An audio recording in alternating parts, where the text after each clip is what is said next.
하나님 말씀은 룻기 이제 7번째 강해 시간이죠. 룻기서 7번째 강해 시간인데요.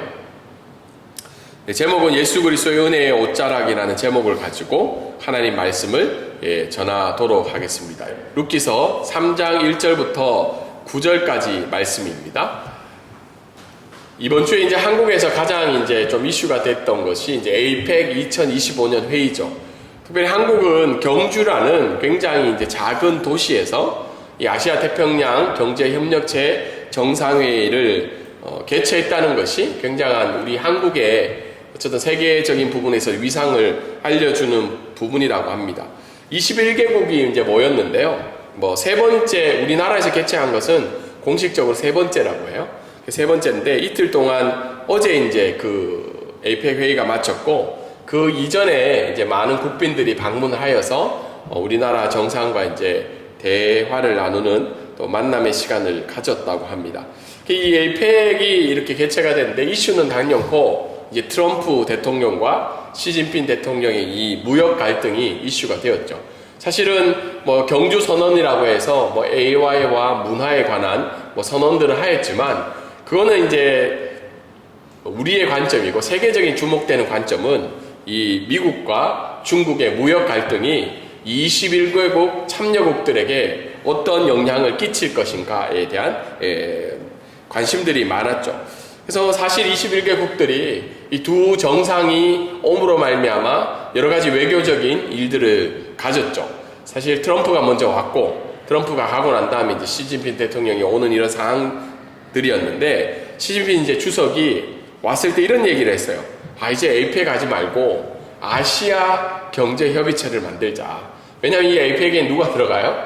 미국이 들어가기 때문에 이제 미국 빼고 우리끼리 좀 해보자 라는 이야기를 했는데 그만큼 이 시진핑 주석과 트럼프 대통령 사이에 이 갈등과 이 어떻게 영향력을 더 가질까에 대한 이 전쟁들이 일어나고 있죠. 21개국들은 어떻게 생각할까요? 나머지 국가들은 동일한 생각을 하고 있는 것이 누구의 옷자락을 만져야지 우리 국가의 이익을 가져올 수 있을까? 그래서 한국도 어떻게 해요? 미국 트럼프 대통령도 만나고 시진핑 주석도 정상회담을 하였죠. 근데 한국뿐만 아니라 일본도 그렇고 수많은 국가들이 어떻게 해요? 이 둘 사이에서 어떤 옷자락을 만질 것인가? 그것이 본인들의 국익을 위한 길이고 또 그 옷자락을 통해서 어때요? 자국의 안정과 보호를 가질 수 있기 때문에 이런 현상이 나타나고 있습니다. 오늘 본문도 옷자락에 관한 주제가 나오고 있어요. 옷자락. 특별히 오늘 읽었던 3장 1절부터 9절까지 내용은 보아스의 옷자락을 잡는 장면이 나옵니다. 나오미가 어떻게 해요? 룻에게 권면을 하고 그 룻은 보아스의 옷자락을 잡고 있는 장면이 나오고 있죠. 그래서 보아스의 옷자락을 통해 그 옷자락의 중요성을 알고 이 말씀들이 진행이 되고 있습니다. 왜냐하면 옷자락이라는 말은 단지 한 사람의 옷을 이야기를 하는 것이 아니고 그 옷자락을 통해서 어떻게 해요? 받을 수 있는 유익들도 있을 것이고 궁극적으로는 보호를 해주는 측면이 있기 때문에 오늘 이 말씀을 우리에게 주는 의미가 있다고 생각을 합니다. 오늘 첫 번째 말씀을 통해서 알 수 있는 것은 뭐죠? 한 목소리 한번 읽어볼까요? 시작! 예수님의 은혜의 옷자락은 우리의 시선을 변화시킵니다. 3장 1절부터 5절까지의 말씀인데요. 오늘 1절에 보면 이 나오미의 다른 관점의 변화가 보여주고 있습니다. 1절에 보면 룻의 시어머니 나오미에게 내 딸아라고 이야기하며 룻에게 권면하는 내용이 나타나고 있죠. 사실 나오미는 2장까지 보면 누구에 관심이 많았어요? 물론 1장 초반에는 자기의 두 며느리에게 돌아가라고 이야기하는 거 있지만 그 1장 중반부터는 계속해서 어떻게 해요? 자기 자신의 처지에만 관심이 있었어요. 그래서 자기의 삶을 뭐라고 불렀나요? 마라라고 부르기도 하고 실패한 인생이라고도 이야기하고 있고. 근데 온통 자신의 처지에 대한 생각에서 어떻게 해요? 이제 관점이 바뀌고 있죠. 룻을 향한 생각을 하기 시작했다는 겁니다. 그래서 1장 9절에 보면 위로라는 단어를 이 나오미가 썼는데요. 오늘 말씀에 안식이라는 단어가 동일한 히브리어라고 합니다. 그러니까 1장 9절에 있었던 두 며느리를 향한 관점에서 자신을 향한 관점으로 매몰되어 있다가 그 관점이 다시 어떻게 해요? 룻을 향한 관점으로 타인을 향한 시선으로 변화가 되고 있는 장면이 나오고 있습니다. 그러면서 2절부터 4절까지 나오미가 권면을 하고 있죠. 권면. 어떤 권면을 하고 있나요? 오늘 밤 타작마당에 가서 누구를 만나라고 해요? 보아스를 만나라고 합니다. 여러분, 오늘 밤 타작마당이라는 것은 룻이 보아스를 개인적으로 만날 수 있는, 개인적으로 대화를 할 수 있는 최고의 기회였던 거죠. 왜냐하면 제한적인 공간이 있었고 또 아무도 없는 시간적인 특별한 상황이었기 때문에 그것을 제안을 하고 있는 장면이 나오고 있습니다. 근데 룻에게 그 만나러 갈 때 어떻게 만나러 가라고 해요? 그냥 가지 말고 모욕하고 기름을 바르고 의복을 입고 타작마당으로 내려가라고 하는데, 사실 이 얘기를 들으면 성경을 잘 모르거나 그냥 1차적인 의미에서는 어떻든 성적인 관계를 위해서 결혼 이외에 잘못된 행위를 하기 위해서 이런 행동을 하나라고 생각을 하고 있지만, 성경의 많은 학자들은 이런 행위를 한다는 것은 보아스가 룻이 미망이 있는 것을 알고 있죠. 그러니까 어떤 자기 남편이 있고 죽고 난 다음에 결혼을 할 수 있는 상황인가? 그런 의문점이 생겼을 때 룻이 이제는 어떻게 해요? 혼인을 할 수 있는 자신의 상태를 알리는 방법 중에 하나가 바로 이런 행위였다고 합니다. 그러니까 이런 의복을 입고 갔을 때는 어떻게 해요? 아, 나는 이제 결혼을 할 수 있는 상황임을 알려주고 있는 거죠. 예전에도 우리나라 보면 드라마 같은 데 보면 어떤 일들이 있나요? 자기가 결혼했다는 것을 이렇게 머리에 올리는 것을 하고 있죠. 그런데 자기가 재혼을 할 수 있다는 표시를 이제 할 수 있는 거죠. 그런 상황에서 그 시간을 잘 보는데 언제 찾아가라고 하나요? 먹고 마시기 다 하기까지, 저녁 식사가 끝나고 이제 조용한 시간을 가질 수 있을 때 찾아가라고 이야기합니다. 그리고는 그의 발치라고 하는데 다리 부분에 누워서 있으면 보아스가 너를 발견하게 되면 너에게 어떻게 할지 알려줄 거다. 이게 이제 굉장한 나오미의 계획인 거죠. 근데 룻이 이 얘기를 들었을 때 어떤 생각이 들어요? 좀 황당하죠. 뭐 다른 대낮에 찾아가서 미망인이라고 얘기해도 되는데, 나오미의 계획을 들은 룻은 굉장히 황당한 계획이고 어쨌든 받아들이기 힘든 계획으로 느껴질 수도 있는데, 룻은 그 계획에 대해서 어떻게 해요? 다른 이유를 대지 않고 순종하는 장면이 나오고 있습니다. 오늘 이 말씀을 통해서 우리가 몇 가지 살펴볼 것은, 첫 번째는 하나님의 구원의 인원으로 인해서 삶의 관점은 반드시 변화가 일어난다는 거예요. 1절에 읽은 것처럼 나오미는 그동안 어떻게 해요? 자신의 비관적인 삶에 매몰되어 있었어요. 나는 왜 이것밖에 되지 못할까? 나는 왜 이 정도로밖에 할 수 없을까? 내 인생이 왜 이렇게 망했을까? 라는 자기의 삶에 어떻게 해요? 매몰되어 있는데, 그런데 이 나오미는 보아스를 통해서 룻에게 임한 그 하나님의 은혜를 발견한 다음에 드디어 이제는 어떻게 해요? 타인을 향한 관심을 가지게 생겨요. 그녀의 시선이 변하게 되었죠. 누구에게로 바뀐 거예요? 룻의 삶으로 바뀌게 되었다는 겁니다. 동일하게 이 말씀을 우리에게 적용해 보면 우리는 하나님의 구원을 받았다고 이야기해요. 하나님의 은혜를 받았다고 해요. 근데 진정한 하나님의 구원의 은혜는 뭐예요? 내 삶의 관점이 바뀌어져야 됩니다. 나 중심에서 어떻게 해요? 주님의 시선이 머무는 곳으로 바뀌어질 수가 있다는 겁니다. 근데 많은 지금 한국교회 현실들이 어떻게 해요? 은혜는 받고 구원은 받았는데 여전히 어떻게 해요? 예수를 믿고 구원을 받는 이유가 나 중심적으로 살아갈 때가 많다는 겁니다.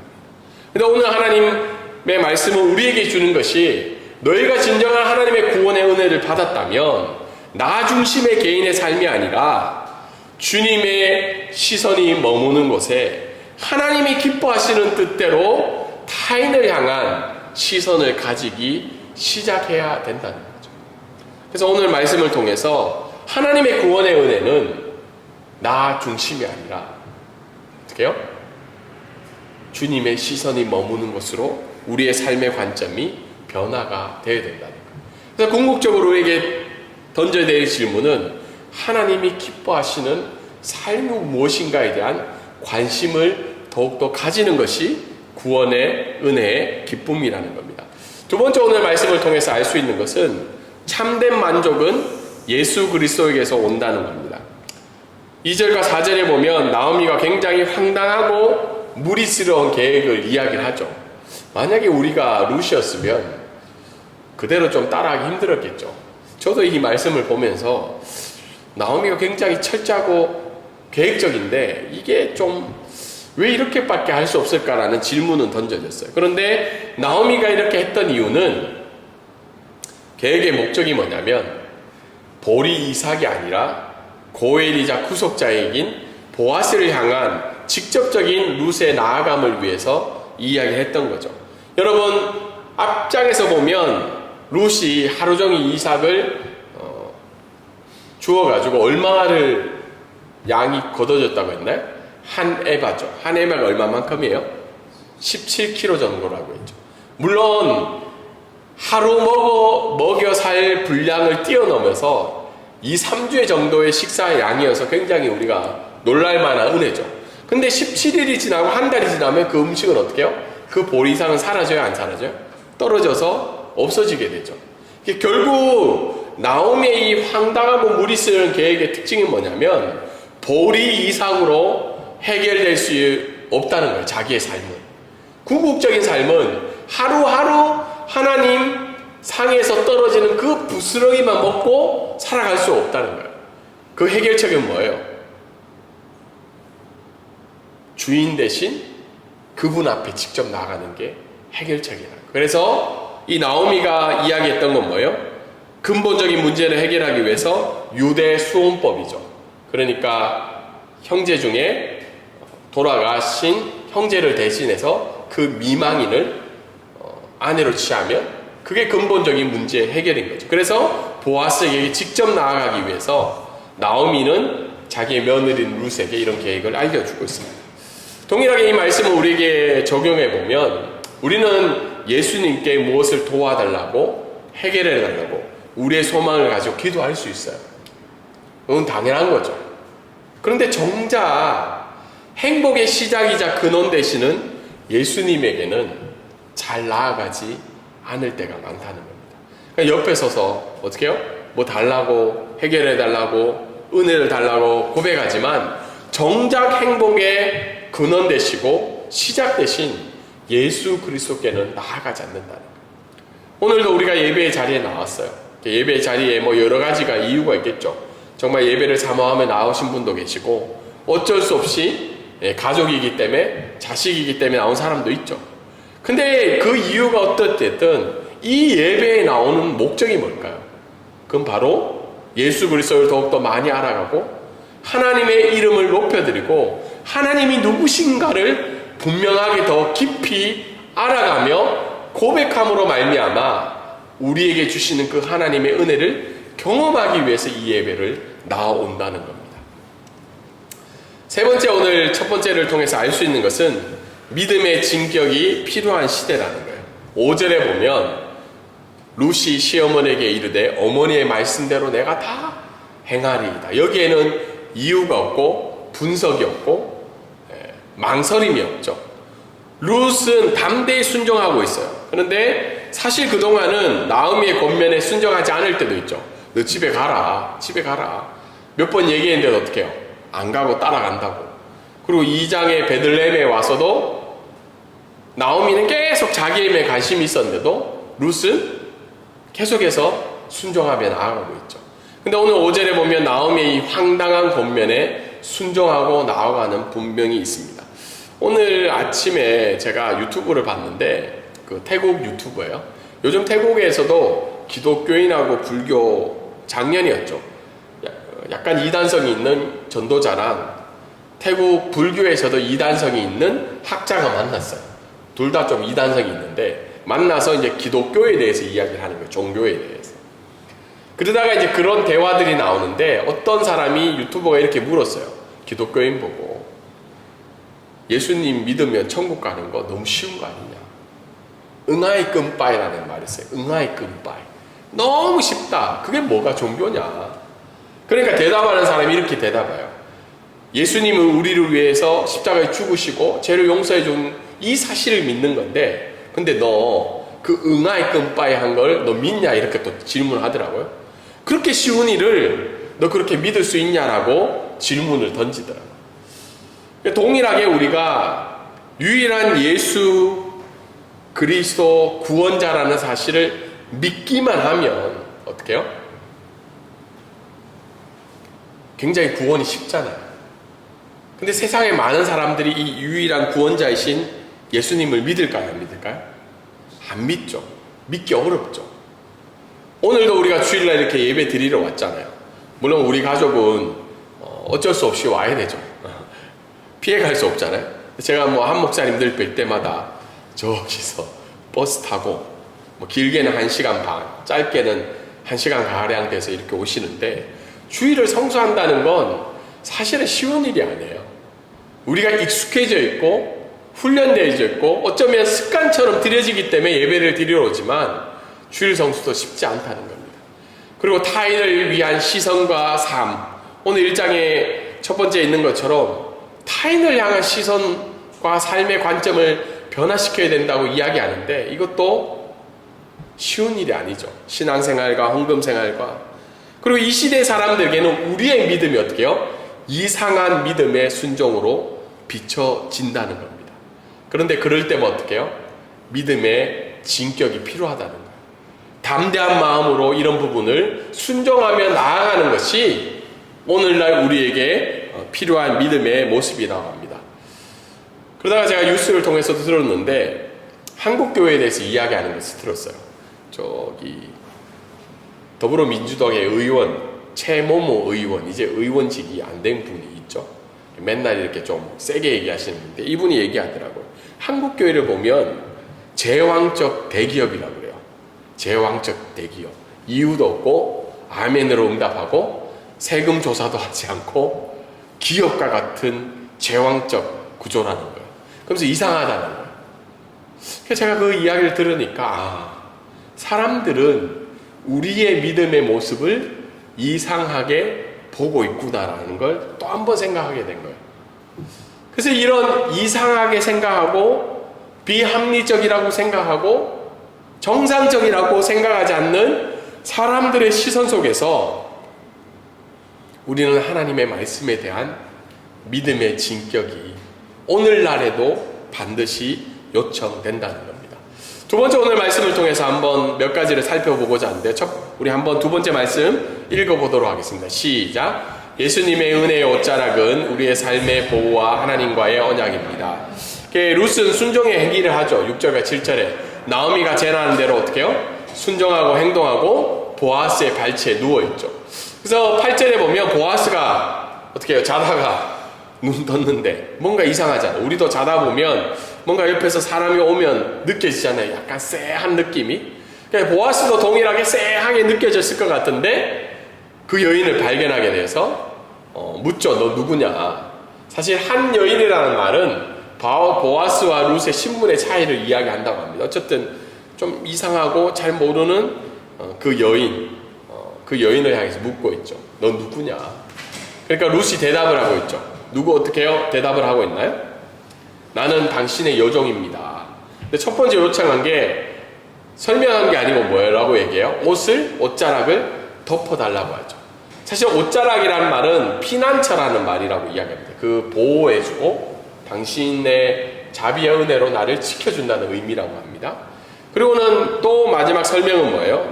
내가 누구냐면 기업 물을 자라는 거죠. 당신이 나의 기업 물을 자입니다. 이 말은 보아스가 옷자락으로 옷을 덮으로 말미암아 결혼에 동의해 줄 것을 요청하는 의미라는 것입니다. 당신이 나의 기업 물을 자이기 때문에 당신의 옷으로 나를 덮어주면, 이 말은 결혼에 동의한다는 말로 해석을 할 수 있다고 합니다. 앞에서 있는 것처럼 오늘날의 믿음은 위험을 감수하는 믿음의 삶이라는 거예요. 7절에 보면 한밤중에 타작마당으로 갔다는 말이 있는데, 여러분, 타작마당에서 그 당시에 사사기 시대에 일어났던 일들은 뭐냐면 가끔 술판이 벌어지기도 해요. 남자들끼리. 하루에 어떻게 해요? 일상의 수확을 다 끝내고 어떻게 해요? 그 자리에서 먹고 마시는 일들이 일어나고 있죠. 그리고 사사기의 배경에 보면 굉장히 사사기에 있었던 이스라엘 사람들이 성적으로 타락했던 부분들이 많죠. 그래서 이 타작마당에서 굉장히 위험하고 여인으로서 위험하고 어려움을 감수해야 되는 일들이라는 거예요. 그런데 룻은 나오미의 권면을 받고 그 위험을 감수해서 그 자리로 간 거예요. 그 말은 룻은 어떻게 해요? 자기의 전부를 걸고 생명을 걸고 그 자리에 나아갔다는 것을 알 수가 있습니다. 동일하게 이 말씀을 우리에게 적용해 보면 우리는 하나님의 은혜로 구원을 받아요. 그런데 우리가 그 구원을 받은 시작점에서 종착점으로 가는 이 구원의 여정에서는 예수 그리스도의 은혜의 옷자락에 늘 덮임을 받기 위해서 위험을 감수한 믿음의 행위를 해야 된다는 거예요. 우리가 잘 알고 있는 대로 12년간 아픈 혈류병 여인 한 번씩 다 들어봤죠. 그 여인이 예수님의 옷자락을 만지기 위해서 그 무리 속에 들어간 거잖아요. 근데 예수님이 내 옷자락 누구 만졌냐고 물었을 때 그 여인이 어떻게 두려움에 떨며 예수님 발자취 앞에 엎드렸다고 합니다. 왜 두려움에 떨었을까요? 예수님이 보는 게 두려움에 떨었을까요? 아니죠. 여러 가지 이유 중에 하나가 혈류병 걸린 여인은 사람들이 사는 그 유대인의 무리에 들어갈 수가 없죠. 만약에 들어갔다가 발각이 되면 어떻게 돼요? 돌로 쳐 죽임을 당할 수 있는 율법을 어긴 행위로 치함을 받고 있죠. 그런 위험을 감수한 믿음의 행위가 있었기 때문에 예수 그리스도는 어떻게 해요? 그 혈류병 여인을 고쳐주는 장면이 있습니다. 동일하게 우리에게 살펴보면 우리가 믿는 믿음은요, 때로는 위험을 감수한 믿음이라는 거예요. 우리의 삶을 때로는 어떻게 해요? 내려놔야 될 때고, 우리의 진로를 바꿔야 될 때고, 앞이 보이지 않는 미래를 걸어가야 될 때도 있다는 겁니다. 그렇기 때문에 하나님은 우리에게 오늘날 우리에게 요청하시는 것 중에 하나가 너희들의 구원은 은혜로 받지만 나에게 너의 인생을 던져보지 않겠냐고. 두 번째, 오늘 말씀을 통해서 우리가 알 수 있는 것은 우리의 삶을 예수 그리스도의 은혜의 옷자락으로 덮어야 된다는 겁니다. 9절에 있는 것처럼 룻은 보아스의 옷자락만이 자신의 무가치한 삶을 덮을 수 있다고 고백하며 나아갈 수 있죠. 오늘 우리는 과연 무엇으로 우리의 힘겨운 삶을 덮어가고 있나요? 저도 생각이 많은 사람이라서 맨날 이렇게도 덮고 싶고 저렇게도 덮고 싶고 이렇게도 안정적으로 살고 싶고 이렇게도 행복을 유지하며 살고 싶다는 마음이 들어요. 근데 오늘 말씀을 통해서 깨닫는 것이, 그런데 과연 나는 예수 그리스도의 은혜의 옷자락으로 내 삶을 지금 덮고 있냐라는 질문을 던지게 되었습니다. 우리가 가지고 있는 이 옷자락은 예수 그리스도의 은혜의 옷자락인지 아니면 내 손에 있는 것과 내 계획으로 내 옷자락을 덮고 있는지 우리 자신을 오늘 시간 한번 살펴보기를 원합니다. 어쩌면 이 말씀을 듣지만 여전히 예수 그리스도의 은혜의 옷자락은 나에게 필요 충분 조건이 아니게 다가올 때가 있어요. 우리 흔한 말로 내 통장에 어떻게 해요? 한 10억쯤 있으면 힘겨운 삶이 행복한 삶으로 갈 수 있다고 생각하죠. 근데 오늘 말씀은 너희들의 인생의 참된 위로와 행복과 기쁨은 그 예수 그리스도의 옷자락에 있다고 이야기를 합니다.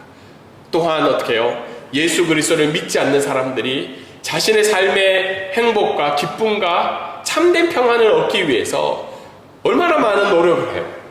얼마나 많은 수고를 하며 얼마나 많은 방법을 찾고 있지만 오늘 성경은 분명하게 이야기하는 것이 인생의 참된 행복의 시작과 완성은 예수 그리스도의 십자가의 은혜라고 우리에게 동일하게 알려주고 있습니다. 마지막으로 오늘 말씀을 통해서 알 수 있는 것은 이 예수 그리스도의 은혜의 옷자락, 특별히 십자가의 은혜와 사랑은 날마다 우리를 보호하고 있다는 거예요.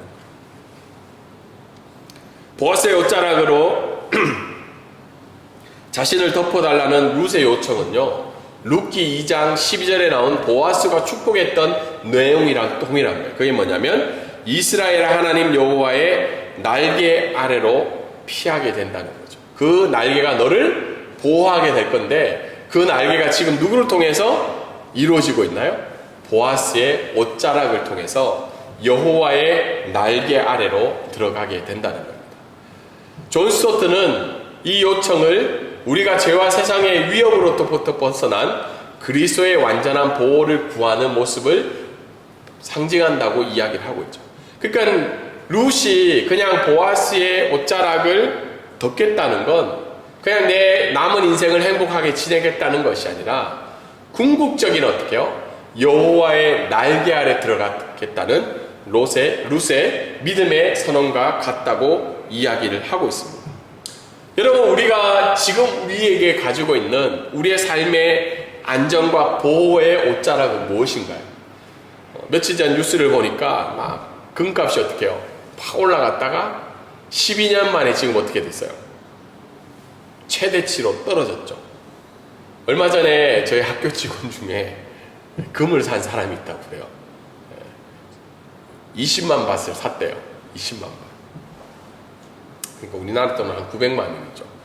태국 분들 입장에서는 적은 돈은 아니에요. 근데 그분이 그걸 살고 난 다음에 하는 행동이 있다고 합니다. 그걸 직접 들은 게 아니고 그 산 것을 안 옆에 있는 직원이 아짠 저 직원 잘 살펴보라고 지금 뭐 하고 있는지. 원래도 핸드폰을 많이 들여다보고 있었는데 계속 핸드폰을 보고 있길래 뭐 보고 있을까 물어보니까 금값 그 변화치를 보고 있다고 합니다. 왜냐하면 거기에 얼마를 투자했어요? 20만 바. 근데 그분이 산 시점이 최고의 시점이었고 그분이 사고 난 다음에 계속 지금 떨어지고 있어요. 며칠째, 한 일주일째. 우리는 우리의 안전과 보호를 위해서 어떻게 해요? 금값, 부동산, 코인, 학력 이런 걸로 우리의 옷자락을 만들고 덮으려고 하고 있죠. 근데 오늘 이 말씀을 우리에게 주시는 하나님은 너희를 계속해서 끝까지 사랑하고 보호하는 건 바로 예수 그리스도의 십자가라는 거죠. 예수 그리스도의 십자가의 은혜의 옷자락은 우리의 삶을 날마다 눈동자같이 지켜주시고 보호하고 계신다는 걸 우리에게 알려주고 있다는 겁니다.